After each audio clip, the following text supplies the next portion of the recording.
സുനിൽ, മാറുന്ന കേരളത്തിന്റെ ഒരു രാഷ്ട്രീയത്തിൽ 2026 നിയമസഭാ തെരഞ്ഞെടുപ്പ് ആര് നയിക്കും എന്നതാണ് പ്രധാനപ്പെട്ട ചോദ്യം.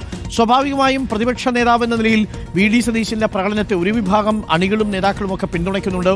മാത്രവുമല്ല, ന്യൂ ജനറേഷൻ നേതാക്കളും യുവജന സംഘടനകളുമെല്ലാം വി.ഡി. സതീശന് പിന്നിൽ അണിനിരക്കുന്നതായിട്ട് നമുക്ക് കാണാം. എന്നാൽ മറുഭാഗത്ത് ഗ്രൂപ്പ് സമവാക്യങ്ങളൊക്കെ മാറുന്നു. വേറൊരു ഗ്രൂപ്പ് വേറൊരു ഫോർമേഷൻ നടത്തുന്നു. തിരുവഞ്ചൂർ രാധാകൃഷ്ണൻ, അതേപോലെ കെ മുരളീധരൻ. ഇന്നിപ്പോൾ കെ മുരളീധരൻ KPCC പ്രസിഡന്റ് കെ സുധാകരനുമായിട്ടൊരു കൂടിക്കാഴ്ച നടത്തുന്നുണ്ട്.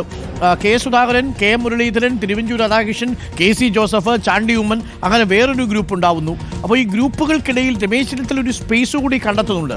രമേശ് ചെന്നിത്തലയുടെ ഒരു സീസൺ പൊളിറ്റീഷ്യൻ എന്ന നിലയിൽ സമുദായ സംഘടനകളുടെ അകമഴിഞ്ഞ പിന്തുണ എപ്പോഴും ഉണ്ടായിരുന്നു. അതൊരു പരിധി കഴിഞ്ഞപ്പോഴാണ് ഈ താക്കോൽ സ്ഥാന പരാമർശം വരുന്നതും അത് പിന്നീട് അദ്ദേഹത്തിന് വിനയായി തീരുന്നൊരു സാഹചര്യം ഉണ്ടാവുന്നതും.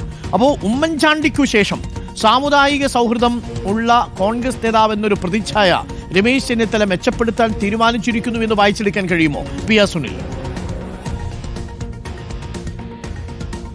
തീർച്ചയായും കൃത്യമായൊരു ലാൻഡിംഗ് ആണ് ഈ വിഷയത്തിൽ രമേശ് ചെന്നിത്തല നടത്തുന്നത് എന്ന കാര്യത്തിൽ യാതൊരു സംശയവുമില്ല.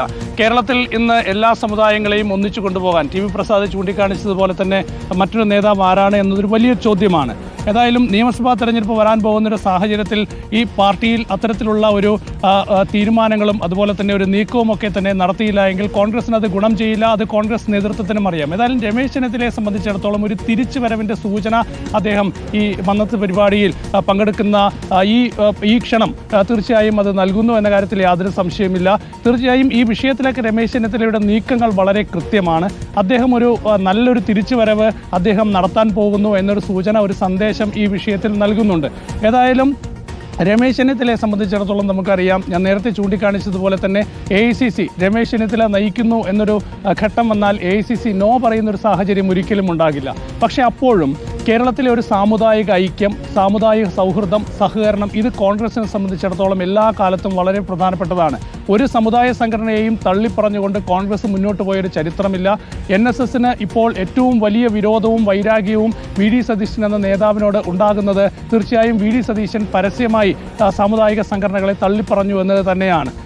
ഈ സമുദായ സംഘടനകളുടെ തിണ്ണനിറങ്ങാൻ താനില്ല എന്ന് പറയുമ്പോഴും അന്ന് സുകുമാരൻ നായർ പറഞ്ഞൊരു സ്റ്റേറ്റ്മെൻ്റ് ഉണ്ട്, നായരല്ലേ ജയിച്ചു പോകട്ടെ എന്ന് കരുതി എന്നാണ് സുകുമാരൻ നായർ അന്ന് പറഞ്ഞൊരു പ്രസ്താവന. പക്ഷേ തെരഞ്ഞെടുപ്പിൽ വിജയിച്ചു കഴിഞ്ഞപ്പോൾ വി.ഡി. സതീശൻ കാലുമാറി, അദ്ദേഹം സമുദായ സംഘടനകളെ തള്ളിപ്പറഞ്ഞു. അപ്പോൾ തെരഞ്ഞെടുപ്പിന് മുൻപ് തന്നെ വന്ന് കണ്ട് തൻ്റെ മുമ്പിലിരുന്ന് വോട്ട് അഭ്യർത്ഥിക്കുകയും സഹകരണം അഭ്യർത്ഥിക്കുകയും ഒക്കെ ചെയ്ത ശേഷം പിന്നീട് കാലുമാറി എന്ന ഒരു നിലപാടാണ് NSSനെ സംബന്ധിച്ചിടത്തോളം ഉള്ളത്. അപ്പോൾ NSSനെ സംബന്ധിച്ച് ഈ വിഷയത്തിൽ സംസ്ഥാനത്തൊരു അധികാരമാറ്റത്തിൻ്റെ സൂചന NSS മുന്നിൽ കാണുന്നു. അപ്പോൾ ഒരു പുതിയൊരു രാഷ്ട്രീയ സംവിധാനം ഉണ്ടാകുമ്പോൾ, ഒരു പുതിയൊരു ഭരണ സംവിധാനം ഉണ്ടാകുമ്പോൾ അതിലൊരു സ്വാധീനം ഉണ്ടാക്കുക, അത് ആരു വഴി എന്നത് NSSനെ സംബന്ധിച്ചിടത്തോളം വളരെ പ്രധാനപ്പെട്ടതാണ്. അപ്പോൾ രമേശ് ചെന്നിത്തല എന്നത് തന്നെയാണ് NSSന് മുന്നിലെ ഇപ്പോഴത്തെ ഏറ്റവും പ്രധാനപ്പെട്ട ഒരു ഘടകം. അപ്പോൾ NSS ആ നീക്കം ശക്തമാക്കുന്നു. രമേശ് ചെന്നിത്തലയെ സംബന്ധിച്ചിടത്തോളം തീർച്ചയായും കേരള രാഷ്ട്രീയത്തിൽ കൂടുതൽ സജീവമാകാനുള്ള ഒരു അവസരം ഈ NSSന്റെ ഈ പരിപാടി നൽകുന്നു എന്ന കാര്യത്തിൽ യാതൊരു സംശയമില്ല.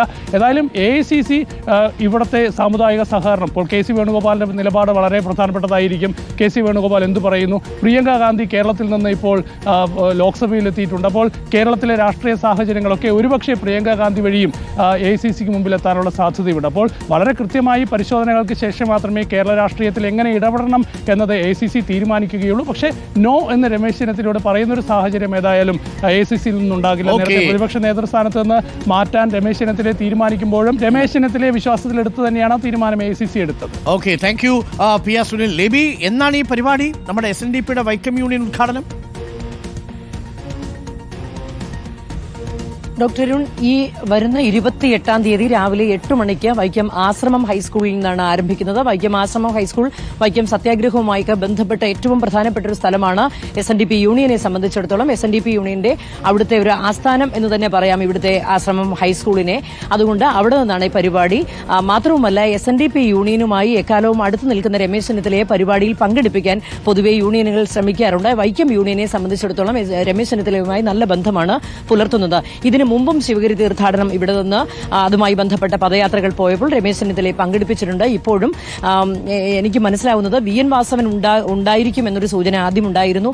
എന്നാൽ വി എൻ വാസവനെയും മന്ത്രിയും ഈ പരിപാടിയിൽ ഇപ്പോൾ മാറിയിട്ടുണ്ട്. രമേശ് ചെന്നിത്തല തന്നെയാണ് ഈ പരിപാടിയിൽ പങ്കെടുക്കുന്നത്. രമേശ് ചെന്നിത്തല ഒറ്റയ്ക്ക്, ആദ്യം രമേശ് ചെന്നിത്തലയും വി എൻ വാസവനും ചേർന്ന് ഈ സമ്മേളനം ഉദ്ഘാടനം ചെയ്യും എന്നൊരു സൂചനയുണ്ടായിരുന്നു. എന്നാൽ രമേശ് ചെന്നിത്തല മാത്രമാണ് പരിപാടിയിൽ പങ്കെടുക്കുന്നത്. ഈ പരിപാടിയിൽ പതാക കൈമാറുന്നതാകട്ടെ പ്രീതി നടേശനാണ്. താനും വൈക്കം SNDP യൂണിയനെ സംബന്ധിച്ചിടത്തോളം SNDP യൂണിയനുകൾ 140ഓളം യൂണിയനുകളിൽ ശക്തമായ ഒരു SNDP യൂണിയനാണ് വൈക്കം യൂണിയൻ. അവിടെ നിന്നുള്ള പദയാത്രയാണ് ഇപ്പോൾ രമേശ് ചെന്നിത്തല ആ സമ്മേളനം ഉദ്ഘാടനം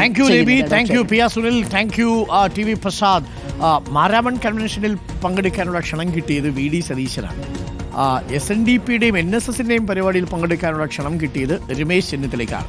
മാറുന്ന സാമുദായിക ഇക്വേഷൻസിന് കോൺഗ്രസിൽ വലിയ സ്വാധീനമുണ്ട്, കാര്യവുമുണ്ട്, അല്ലേ? അപ്പോൾ പ്രിയപ്പെട്ടവരെ, നമുക്കൊരു ചെറിയ ഇടവേള വേണം. ഒരു പ്രേക്ഷകൻ ചോദിക്കുന്നു, രമേശ് ചെന്നിത്തല റിപ്പോർട്ടർ TVയെ വിലക്കെടുത്തു. അങ്ങനെ ആർക്കും വിലക്കെടുക്കാൻ പറ്റുന്നൊരു സ്ഥാപനമല്ല റിപ്പോർട്ടർ TV. ഒരു കാര്യം കൂടി, രമേശ് ചെന്നിത്തല അങ്ങനെ വിലക്കെടുക്കാൻ പോവുകയുമില്ല. അദ്ദേഹം വളരെ മാന്യമായി കാര്യങ്ങൾ സംസാരിച്ചു പോകുന്നൊരു നേതാവാണല്ലോ. എല്ലാ സമുദായ സംഘടനകളോടും അദ്ദേഹം സ്വീകരിച്ച നിലപാട് അങ്ങനെയാണ്. ഇന്നലെ അദ്ദേഹം പറഞ്ഞല്ലോ, ആരുമായിട്ടും ഇങ്ങനെ അധികകാലം വഴക്കും ഒക്കെ കൂടി നിൽക്കേണ്ട കാര്യമില്ലല്ലോ എന്നാണ് രമേശ് ചെന്നിത്തല പറഞ്ഞത്. അത് ശരിയുമാണ്. അതുകൊണ്ടാണ് NSSലേക്ക് അദ്ദേഹം തിരിച്ചു വരുന്നത്. അഥവാ NSSൽ നിന്ന് അദ്ദേഹം പോയിട്ടില്ല. അദ്ദേഹം ഒരു അഭിപ്രായ വ്യത്യാസം ഉണ്ടായിരുന്നു, അത് പ്രേക്ഷകർക്കറിയാം. അദ്ദേഹത്തിന് രാഷ്ട്രീയമായി ദോഷം ചെയ്തേക്കാവുന്ന ഒരു സ്റ്റേറ്റ്മെന്റ് സുകുമാരൻ നായർ പറഞ്ഞു എന്നുള്ളതാണ് അദ്ദേഹം അന്ന് പറഞ്ഞത്. താക്കോൽ സ്ഥാനത്തേക്ക് പരിഗണിക്കും എന്ന് ഉമ്മൻചാണ്ടി കൊടുത്ത വാക്ക് അന്ന് നേതൃത്വം പരിഗണിച്ചില്ല എന്നായിരുന്നു അന്ന് പരിഭവം പറഞ്ഞത്. അതിന്റെ കാരണം എന്താണെന്നൊക്കെ പ്രേക്ഷകർക്കറിയാം.